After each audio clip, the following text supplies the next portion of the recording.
What's happening, world? I'm your host, the Wizard of Woz, Benji Wozniak, and this week, me and Kyra will be going over the movie Shaun of the Dead. Now, I love Shaun of the Dead. This is one of my favorite horror comedies. It's one of the best zombie movies, I think. Well, aside from George Romero, but we'll talk about that later. And I think that Edgar Wright and Simon Pegg, when they first were teaming up together, were such an unstoppable team. Like, I thought that I would call Simon Pegg his muse. Yeah, it's a very funny movie, and it's a good parody on zombie movies. You know, you don't see a lot of parodies on zombie movies. This one actually does really well. It's both funny and serious. Absolutely. And when I watch this movie, I kind of imagine it happening in the same world as Dawn of the Dead or Day of the Dead. It's just a different movie, you know? This crisis is happening. It's just, this one's a comedy and they're dumb. And I think the movie touches on that when we see their parallels with Martin Freeman's gang and Yvonne's gang. And I think that's really, and we can get back into that when we talk about the meat of the movie, but I am a huge fan. Yeah, I liked it too. And I like the fact that the zombies aren't these like zombies that run 90 miles an hour, like in, was it Day After Tomorrow or the new Dawn of the Dead? Because rigor mortis sets in and it's more realistic. Like these people would be staggering and like, you know, not moving fast. And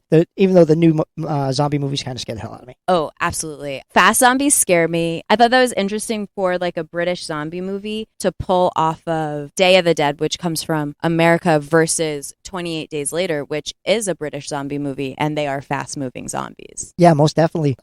I've always liked the zombie movies, like Night of the Living Dead, Coming to Get You, Martha. I mean, those are all great movies, and I think it's great that they did like an homage of comedy with this, you know, because you see a lot of comedy movies for slasher films and, you know, other things like that, but to do it on the zombie one was kind of funny. Absolutely, and I think it started like a wave of it, because after that we see Pride and Prejudice and zombies, and we see Warm Bodies, and we see this higher rise of zombie content and zombie comedies, where I view this movie that came out in 2004 to be in the forefront of that and to be leading the pack. Yeah, absolutely. And, you know, like the movies we covered before, Time Bandits, the person that did this almost went broke by making this movie. Which is so funny, because then he turned this into the Cornetto trilogy. So it's like, you made, what, millions of dollars in a trilogy off of this? You launched, well, not launched, we could say that space launched Simon Pegg's career. But I feel like this really pushed him into the forefront of acting. And I think this movie shows that he can do comedy as well as be serious. Yes, absolutely. And like, you know, a lot of the parts he is trying to be serious, you know,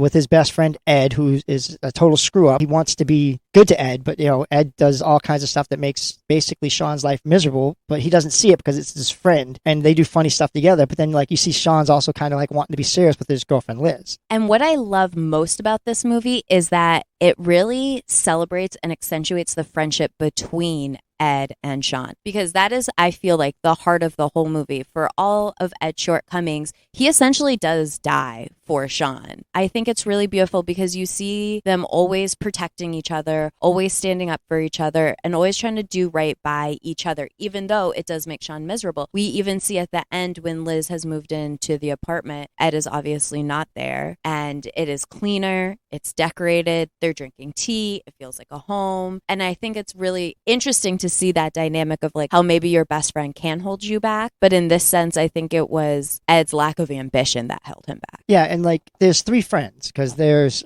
Pete, the other roommate, and all three of them were friends together, and they all hung out together and partied and all that stuff. But Pete says it, he goes, I grew up and you two didn't. And he's like, you know, when was the last time we did this thing together? And he's like, oh, that was great. And he's like, it was 5 years ago. He's like, when's he gonna leave? You know, he's like, well, let's move on. And he's like, you know, you're holding yourself back. You know, Liz broke up with you because basically you're a loser and you're letting this guy drag you down. Absolutely. And I thought it was so funny because then when we're first introduced to Ed, he's doing the same exact things. Well, essentially he's doing the same things that he's doing as a zombie, to show that Ed was like kind of mindless the whole time. And I think the movie does this so well. When we look at Shaun's first 2 days in the film, he gets broken up with. He goes kind of aimlessly the next morning to the store, makes like small talk with the store owner, keeps going, but kind of minds his own business. And he's like kind of oblivious to all his surroundings, sort of like a zombie would be. And then the second day, when the infection has really started and people are actually missing and dying, he's doing the same thing. And he's so oblivious to zombies in the street and like the bloody handprint on the convenience store door. He doesn't even like see the shop owner in the back. He's like, I owe you money. And then we see the shop owner later as a zombie, like kind of with his hand out. And I think it's so funny to show that like, even though he wasn't infected, he was always sort of a zombie. And to go through the zombie apocalypse, he had to like become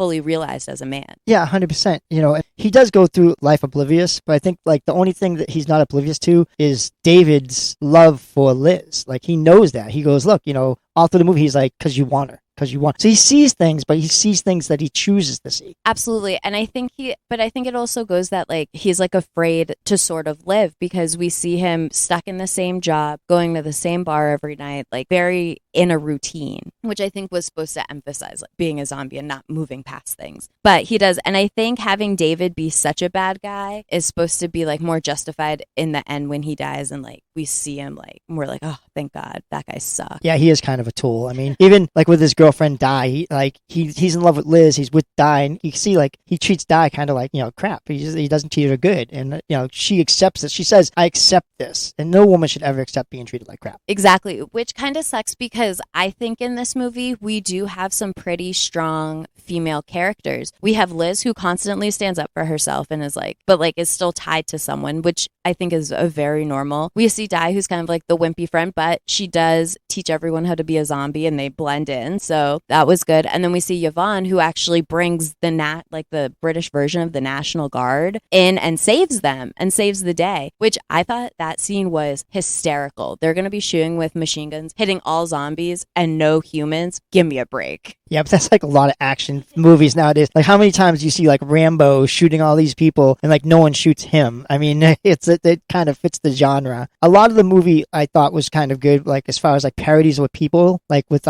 Shaun and Philip, his stepfather. He's like all through the movie, they're like, your dad. And he's like, it's not my dad. It's not my dad. And then when they're in the car and he's dying, he's like tells Shaun how he feels and how he's always felt about them. And he's like, you know, you can see Shaun kind of break that, you know, he did love this man. Absolutely. And I thought that was such a nice scene to then be like piggybacked on the fact that he's like now fighting with the child locks and can't get out of the car. And we kind of see Ed freeze sort of like, why aren't you helping your friend? I think that would be like the lowest point of the movie for Ed for me within his relationship with Shaun. But yeah, I loved it. And I loved Bill Nighy. I thought this movie had a lot of star power for being so small. Oh, 100%. And you know, like, and I think like a lot of times you see Shaun, he stands up like when he's fighting the zombie and he stabs him and stuff, and he looks over at Ed and David and he's like, guys, why didn't you help me? And they're both like, oh, we didn't want to cramp your style, you know. So like you see he's kind of alone in his battles. And I think that's like alone in his battles in life too. Absolutely. Now, in the final battle, I thought this was super interesting, and tell me if I'm reading too much into it. So he's in a white shirt, right? He loses his tie, he's kind of bloodied, and then he ties the like red part around him. Didn't that remind you of Christopher Walken in The Deer Hunter? Oh, 100%. 100%. And that was a great movie. The Deer Hunter was great. If, in case you guys don't see it, you have to see it. The Deer Hunter is an older movie, and it's one of those classics where you watch it and you go, wow, this is really traumatic.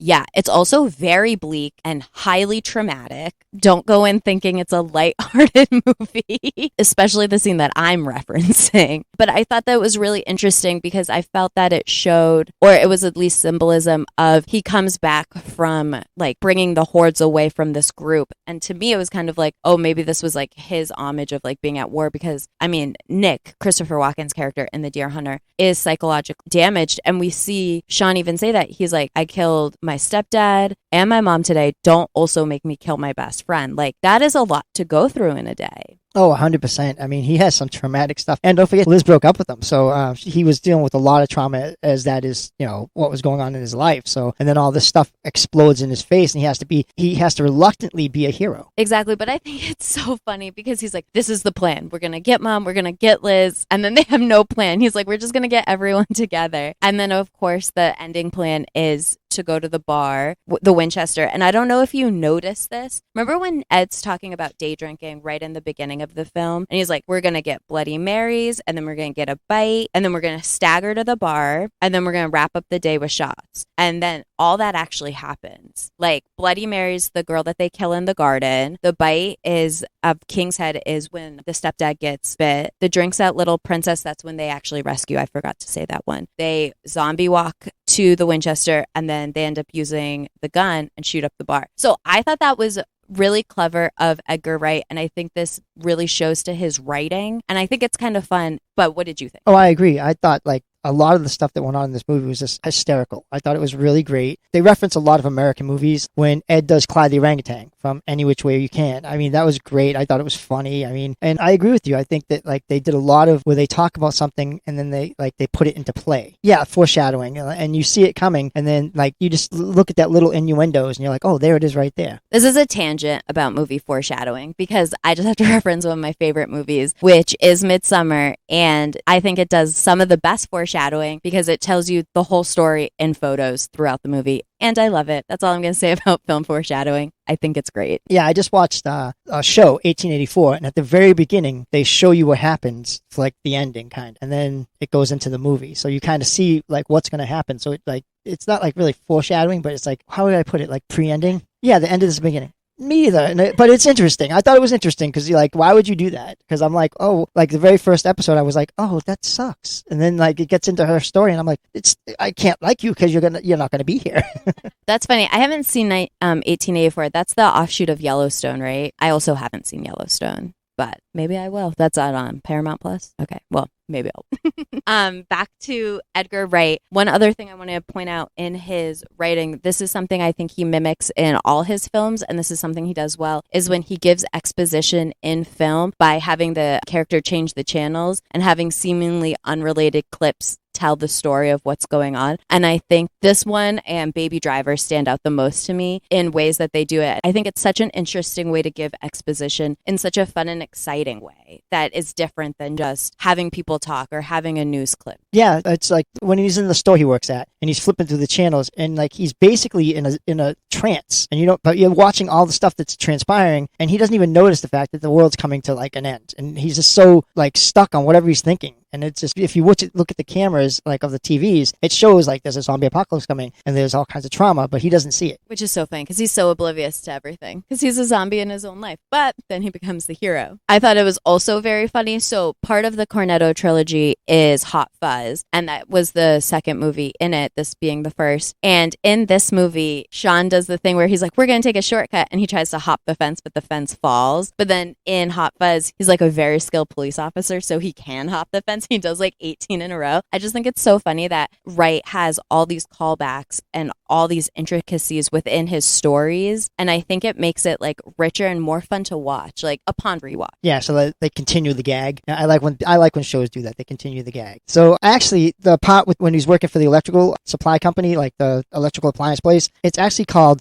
For Electric. So you kind of laugh at that because he's working for something and he's basically giving it for free. That's so funny. And I thought it was so funny that he's like working with like all kids, and he's like, well, you guys are gonna respect me, and they're like, why? I thought that was so funny. That one kid, he's like, no, I'm like 17, and he's like, oh, I'm like 29. Sometimes I feel like that when I'm at work. I'm like talking to people and they're like, I feel like, oh dang, I'm old. Yeah, I know. I'm 53 and I work with a bunch of young kids, and I'm like, today everybody wants to be on their phone, and I'm trying to get them. I'm like, get off your phone, get off your phone, get off your phone. And they like look at me and they're like, but I'm like, there's no buts. You can't be on your phone at work. And they're like, but I'm like, there's no buts. That's actually infuriating to me. Get off your phone at work. Granted, sometimes I do check my phone at work, but also that's infuriating. And I think I know who you're talking about. Yeah, it's just funny. I just think the cultural change is different. And it shows in this movie because, this kid's on his phone when Shaun's trying to give a speech about like what the owner wants and everything. And he's like, yeah, wait a minute, I got a phone call. And, Shaun looks at him and he doesn't say anything and he lets the kid do it. And he's like, then afterwards he answers the phone and he's like, what about you? And he's like, well, it's not about me. Yeah, I thought that interaction was so funny because it shows that like if Shaun wasn't in that position of authority, he'd be acting just like that kid because like he's kind of like is this like don't care like attitude until of course the world is ending and he kills his stepdad and then it becomes real. I also thought it was really funny how when Ed was always like asked to do something, he was always going to be like, oh yeah, 2 seconds. And then Shaun actually calls that back when he's like, oh, I'm going out to the shed. And she's like, oh, well, be quick. He's like, oh yeah, 2 seconds. And then we see him playing video games with a zombified Ed like chained up. And I thought that was so funny. Yeah. And like the part where he actually goes off on Ed about his life. He's like, look, you've done nothing. You hold me back. And like, he basically repeats what Pete told him to Ed, and then he feels bad about it after when Ed's dying, and Ed sacrificed himself basically to like save them. So he's he feels bad, and he's like, "Look, I'm so sorry." And he's like, "No, we're both sorry." He's like, and then he farts and says, "I'm sorry." And he goes, "What?" And he goes, "I'm sorry." And he's like, "Oh God," which I thought was such a good example of how strong their relationship was and how good it was. And I think a movie like this to come out in 2004 is so important because at that time we weren't seeing male friendships portrayed like this. We didn't have this kind of unconditional love that we see between them, which yes, you can go off on someone, but at the end of the day, you can both apologize and see where the other's coming from. Granted, and then still have your jokes between each other. So I thought it was really, really nice. Yeah, not to mention in life, we have friends like that. We have friends that aren't like, they don't step up in life like they should, but they're our friends and we stand by them because we love them. And, and we want to see them do good. And like, we just, can't make them do anything they don't want to do. And I just think that, like I have friends like that. I want to see them do great, but they just don't try. They have no motivation and you can't give them motivation. All you can do is be their friend. Exactly. And I think the best resolution to this is when Ed turns into a zombie and then they still play video games because that's all Ed wanted to do. So Shaun can take little breaks and play video games with him and then he can still have his grown-up mature life. So I thought this was a really nice way to resolve that issue that they had while still being as realistic as you could in a zombie movie. Yes, 100%. And the movie wasn't supposed to be called Shaun of the Dead. It was supposed to be called Tea Time of the Dead. Well, I'm glad they went with Shaun of the Dead because then we had this the spin-off Juan of the Dead. Did you ever see that? No, I haven't. Is it funny? I have also not seen it. I came across it during my research for this episode, and it looks hilarious. The cover art alone is worth looking up. I definitely have to see it because, like I said, I like the zombie movies. I like George Romero, who is a fan of Shaun of the Dead. I like all the zombie movies. Even the last one where the zombies kind of started to get intelligence again, even though it was kind of stupid. But the premise was kind of good. Yeah, I love a good zombie film because I think there's so much good commentary in a zombie film. And I think George Romero did it the best. I mean, he always talked about consumerism and capitalism in America in his films. And I think Edgar Wright really also plays on that and uses this as we see like, oh, we're going to capitalize on zombies. We're going to make them put them in our workforce. We're going to have TV shows about them. We're going to exploit them as much as we can while still like going on within this consumeristic society. So I think with George Romero being an inspiration for this, I think it really helps give this movie that second level. Oh, yes, 100%. And what's the television show that's on right now? Walking Dead. Walking Dead was groundbreaking, and it's been on for like years now, and they've never lost the step when it comes to like viewership because people still love to see it, and they always want to know what's going on. And they got away from the zombies a little bit, and then they got back to the zombies. But the bottom line is like an apocalyptic world where like, your best friend might be able to eat. Exactly, and I think topics like this are feeling more relevant every day. Not saying that zombies could happen, but just saying like the ideas of having to survive outside of a normal society like we're used to, because all societies at some point will break down. Not saying that we're going to break down, but you can see that there is a decline happening. So if we do break down, we would have to rely on these survivalistic ideas and like ways of life. And I think when we can see that anxiety through a film and we see the characters be successful, it gives us kind of hope. All I know is if you're running next to me, don't, because I'm going to trip you. I don't got to be faster than you. I just can be smarter than you. And I'm going to trip you because this way the zombies stop and eat you and I get away. Here's the thing. Realistically, if my fight or flight is not that strong, I will literally just die. Like, I have no desire to live in a world without running water. I am sorry. Hey, well, I'm sorry. So my zombie podcast partner will be... I'll be like Nick. I'll just be a zombie. I'll just go like here on the podcast while you actually have content. Like when they're on Shaun of the Dead, when they're singing, they're going, and the zombie, oh, and the, oh. And I thought that part was so funny because they're just like drunk, having a good time, not realizing that this guy is undead. And they're like, you suck anyways. And like, just like move on. Like the way that they were able to have fun with each other was so nice. And it was so cool. And it was so funny. Yeah, and like when they see the guy and the girl, they think they're making out, and they're like, "Oh, look at him! She's going off on him." And like the head flops off, and you're like, "Oh my god!" It's so funny. It's like, oh my god! It's like, how dumb can you be? But also, I guess like when you're drunk like that, like it doesn't matter, right? You're just like, oh my god, his head just fell off. Yeah, it was really sad. There's so much silliness in that, like especially when they're trying to kill. The guy comes on TV and says, "You have to chop off or destroy the head." They run outside with the albums, and they're going through the albums, and he's like, "No, don't throw that one." He's like, "Batman, the soundtrack." He's like, "Oh, I throw that." And like, Sade. He's like, "Wait, no." Wait, no, that's Liz's. Don't throw that. He throws it anyways. And I thought like moments like that is what makes the movie so great. And I thought that was that one scene when they're first trying to kill the first zombie is so funny. When the girl like falls back and they think they kill her, and then she comes back up up and Ed takes out his phone to like take a photo and Shaun's like, no, don't. Like, that's distasteful. I was like, that is hysterical. Also, fun fact, did you know the streaming of, or like the purchasing, because it was like 2004. So the streaming and purchasing of Don't Stop Me Now rose like 60% after this film. The like Queen song that they play at the climax battle. Oh yeah? No, I didn't even like, I had never heard that Queen song before. And like, I was like, oh, that's a Queen song? And like, it wasn't something I'm used to hearing. So like a lot of the Queen song, I love Queen songs, by the way. But I'd never heard that one before. And I was like, oh, that's kind of interesting that they played that Queen song. I thought it was so funny too when they're like beating the one guy like in rhythm, and then he's like to David, he's like, David, kill the queen, and he's like, wait, what? And he's like, no, the jukebox, like kill queen that's playing. I just thought the movie had such good humor while having a lot of heart and telling a great story. Yeah, and when Shaun's mom dies, like I was reading that he actually got like he became emotional during that scene because like he's such a good actor, and it just for him it like was he actually felt like it was heartbreaking that his mother had died. And I think that speaks to Simon Pegg because I agree with you. I think he is a great actor. He can be I think he's kind of pigeonholed into comedy, but when he does a more serious role, I think he's very poignant, and I think he does it very well. I think it touches on this here in Shaun of the Dead, which I would consider one of his more like breakout roles into film, and I think it's still continued on today. Oh, 100%. And this is a British comedy, so like if you're going into it, a lot of it you might not get. Like as an American, you're not used to that type of humor. Like a lot of people watch certain things like, what's that, Death Adder, Monty Python, and they don't get it, but it's because it's a different culture, but it's really hysterical if you like really like know what they're talking about. Absolutely. I think it's so funny, and I think I love British humor. I love a good, dry British humor. So I think this movie is great, but I do find it a little bit more punchy than most British films, but I love it. I would say I've watched this one the most, and then Hot Fuzz, and then At World's End the least amount. I think I've only seen that one like twice. Yeah, I'm a fan of British comedy. I think it's funny. I grew up on Monty Python, Benny Hill. So for me, this is great. I was like, it's a different type of humor, and I strongly recommend you watching it. It was really a funny movie. It's very fun. It's good for some laughs. It's a quick watch. I would say I would watch all three of them if you want, or just watch the first two. They're the best ones. Have a cornetto while you do it. Actually, I don't think you can get those in America, can you?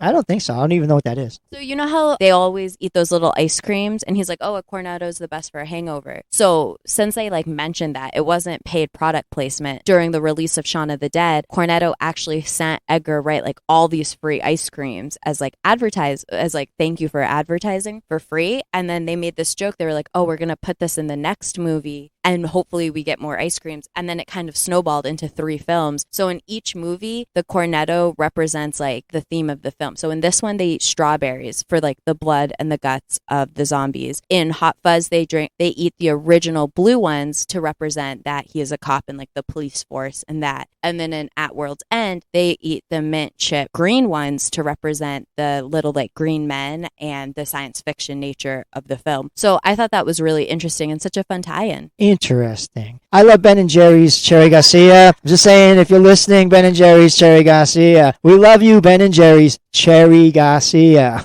This is not a paid sponsorship, but if you want to thank us in ice cream, we are waiting. And Chunky Monkey. But no, so a lot of good stuff's been going on for us. Like I just did a Listen Notes interview, and you can look on Listen Notes and see it for our podcast. And we've been reached out to by a bunch of people for coming on to our show, which is amazing because it makes us really happy that you guys are listening to us and even want to be on our show. So we do thank you, and let's just keep on rolling and see where this can go. Absolutely. I'm excited to hear from different points of view and have people on our show because, I mean, we can talk all day. We do that all the time anyways. So I'm really excited to get some new ideas, some new voices. We have a lot of fun things on the horizon. You definitely have to check out Ben's interview. He really crushed it. He did a great job, really spotlighting everything that he does on this podcast and all the hard work that he's put into it. And it's like really exciting, It's been going on for 3 years, and we're just really excited that you guys are like keeping this momentum going for us. Yeah, and like we have people from all over the world listening to us, and that's the great thing. Like sitting here, you see people from like Asia and India and Africa, like all listening to our podcast. And that's great. That's a great feeling. And we want you to know we always will appreciate you guys. Always. And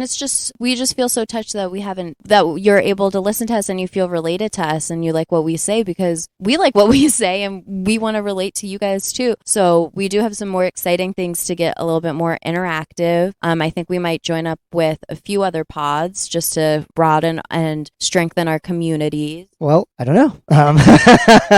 I mean, there's a lot that's going on, and it's very exciting, and the future looks bright for everybody. I mean, hopefully, like I said, you guys will continue to listen to us, and we can move on. Absolutely. Can't wait to do another movie, maybe something different next week. We'll talk about it off screen, but we'll give you guys, it will be fun. We can't wait to do it. Yeah, so again, thank you all for listening to us. I'll let Kyra wrap up and then we'll be gone. Oh, I have nothing to say this week except thank you guys all again.